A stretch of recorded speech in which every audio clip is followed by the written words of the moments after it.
Stories of Great Christians. From the radio studios of the Moody Bible Institute in Chicago, we bring you Chapter 6 of The Gospel Singer, the story of Ira Sankey.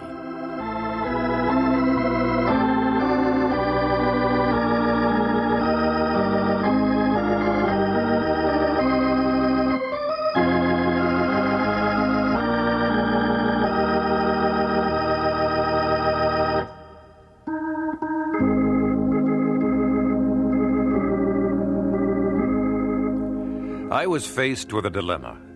Mr. Moody had left me in charge of his work in Chicago while he and his wife went to Great Britain. I found great joy and satisfaction in the work, even though I did not consider myself a preacher by any means.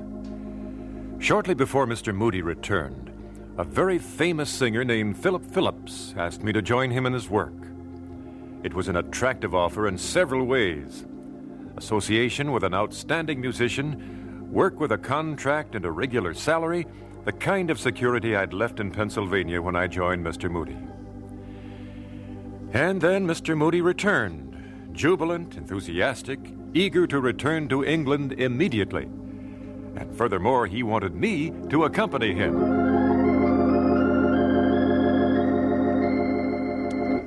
So, you had a meeting with Mr. Phillips. He's an interesting man. He is that. He made a good offer? In some ways. And, of course, I can't match it. Do you have misgivings about the offer? About Mr. Phillips? About Mr. Phillips, I think. I held him up as an ideal for so many years, D.L. He is a good man, Ira. He disparages you. Oh, I shouldn't gossip. That's all right, Ira. I'm a country bumpkin to a lot of people. I know what they say. I mispronounce a lot of words. I'm not very well educated. I know all that. But the Lord is using you to his glory. I hope so. Let me tell you something about Phillips. The Lord has used him, too. Still is, I trust. You know, he once sang in the Senate chamber in Washington during the first days of the Civil War. He greatly moved everyone with his singing, including President Lincoln, who was there. That was a dozen years ago. Perhaps he's changed. He's an older man now. And he is a fine professional musician, isn't he? He certainly is. And let's be careful not to judge, lest we be judged. I won't make my decision on the basis of personality. I'll make it on the basis of what I trust is God's will for me. My greatest joy these past months has been to see people accept Jesus Christ as Savior and Lord.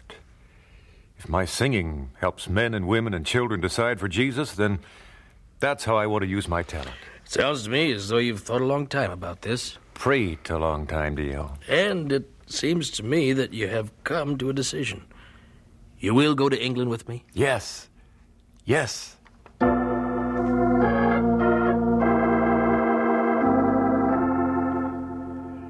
We sailed for England in June 1873. Mr. and Mrs. Moody took their children with them, while Fanny and I left our two boys with my parents. Fanny, my wife, was expecting another child, and we fully anticipated his birth in the British Isles. This was Mr. Moody's third trip across the Atlantic, but only my first, and I was as excited as a schoolboy off on his first trip alone to the city. I read everything I could find on England. I talked with anyone I could commandeer who had already been to Great Britain and who wished to pass the time of day. And I don't think I missed a single meal nor interrupted a conversation. Doesn't anything ever bother you, man? I'm having the time of my life. The Lord tells us not to envy. Oh, but I do envy you your sturdy stomach, Ira. Oh, just sit down and stop being such a good sailor. I thought we might go over our itinerary again, such as it is. Very well. In a way, this is a mission of faith, Ira. Yes, you explained that there was no guarantee other than passage money. Which we haven't received yet. 3 men agreed to be our sponsors, so to speak. I talked to them before I left England. I have their encouragement and their promise, but little information, nor the passage money they promised to send us. But I have confidence in them and in the Lord. Likely there'll be a message from them when we reach Queenstown. Fortunately, we could draw upon our savings. But we can't travel throughout England on our savings.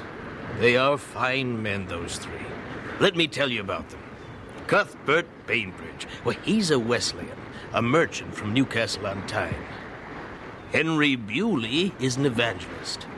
Ira, I saw 400 people accept Christ in one of his campaigns. Then there's dear Dr. William Pennefather, an Anglican minister, founder of the Mildmay Conference, which I hope we'll get to visit. They're good men and grand Christians, Ira. They're the ones who've been doing the work, setting of schedules, finding meeting halls, arranging for support. It will work out. And I know you'll love England and Scotland. Oh, what's that? High tea, I suppose. It's that hour. Oh, excuse me. I'll be off to my cabin.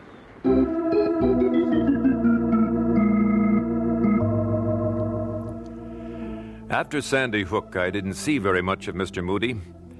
From time to time, he'd send his steward to inquire how I was faring. And often he'd recommend some new, infallible remedy for seasickness, one Mr. Moody had read about or tried without appreciable success. Actually, we had a very pleasant voyage. And after a fortnight, our vessel stopped at Queenstown for a few hours to land and receive mail. That's the letter I've been waiting for. It's the right return address, but I don't recognize the script. Well, Anything wrong, DL? it's unbelievable, that's what it is. All three of our sponsors, all three of them are dead. Dead? Pennefather, Bewley, and Bainbridge. They died in different places at different times, but they're all dead within the past 6 months. This letter is from a lawyer. They call him a solicitor over here. He knew of their committee and their plans, and he wrote a letter. Then there still is a committee. There is no committee. What shall we do? We dock in Liverpool tomorrow. Well, probably take the first ship back to the States. What else can we do?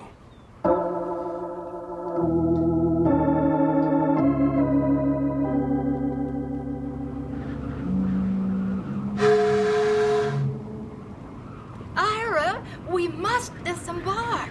Hey, we've got to leave, DL. I must show you this. Ira, while I was repacking, I found some mail I'd received in New York, which I hadn't opened. Yes? Look at this one. It's God's answer to our prayers. In my suitcase all the time, and I didn't know it until this morning. It's from York. That's amusing. A letter from Old York received in New York. Will you gentlemen please hurry? It's from a man named George C. Bennett. He's a druggist by profession, but he's also secretary of the YMCA in York. He says in this letter that if I ever return to England, he'd like me to speak to the association. That's not much to go on. It's all we have to go on. It's an open door, Ira. We're on our way to York.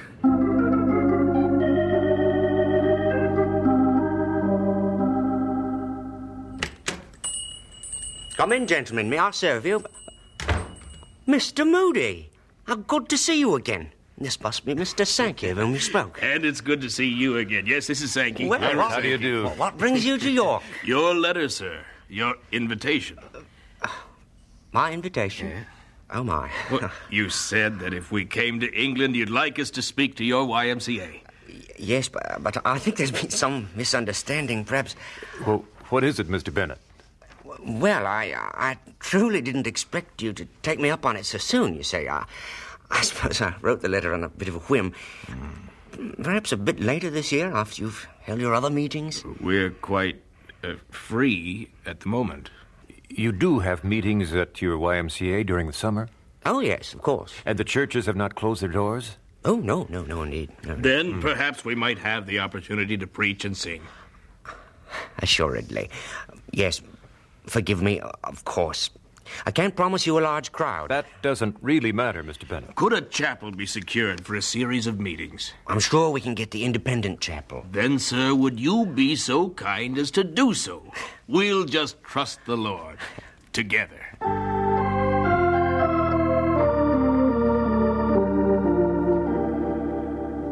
I was asked to place the advertisement in the local newspaper. D.L. Moody of Chicago will preach, and Ira Sankey of Chicago will sing at 7 o'clock p.m. tomorrow, Thursday, and each succeeding evening for a week. In the Independent Chapel, all are welcome, no collection. Well, that was the beginning of our first British campaign. Inauspicious, to be sure, and yet begun with an enthusiasm and hope on Mr. Moody's part and mine that didn't seem quite matched by the 50 people who appeared and who crowded themselves as far back as they could into the seats at the rear. Noonday prayer meetings were begun at the YMCA. 6 people came the first day. But more began to come, both at noon and at night. And although our accents were strange to British ears, God seemed to bless His word spoken and sung.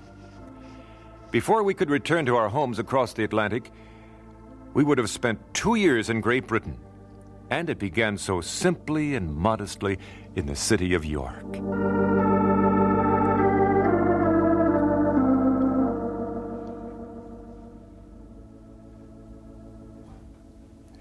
And at that first series of meetings, there was one remarkable result. May I have the privilege of bearing a personal testimony to this assembly? My brethren, what Mr. Moody said the other day about the Holy Spirit for service is true. I've been preaching for years without any special blessing, simply beating the air. I've been toiling hard, but without the power of God upon me. For 2 days I've been away from these meetings, closeted with my master. I think he has had the victory over my arrogance and pride, and I believe I have made full surrender of all to him. And today I have come here to join you in worship and to ask you to pray for me.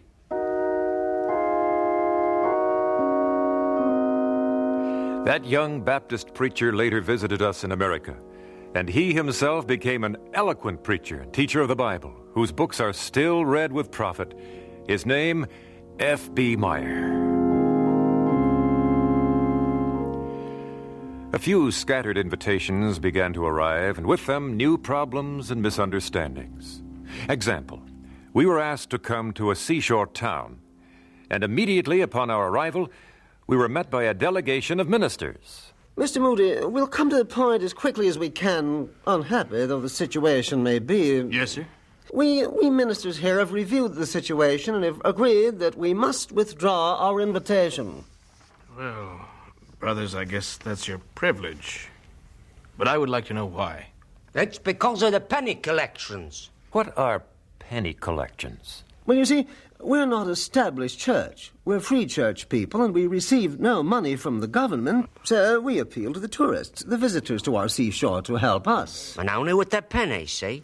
Not shillings, not guineas, just pennies. But what is this to do with us? It's felt, sir, that your presence in your meetings, despite what you say about offerings, will affect our own efforts. Affect the penny collections. Yes, Mr. Moody. Oh, gentlemen, you have withdrawn your invitation, as is your privilege, as you heard me say. We won't disturb your enterprise. Ira, let's be on our way.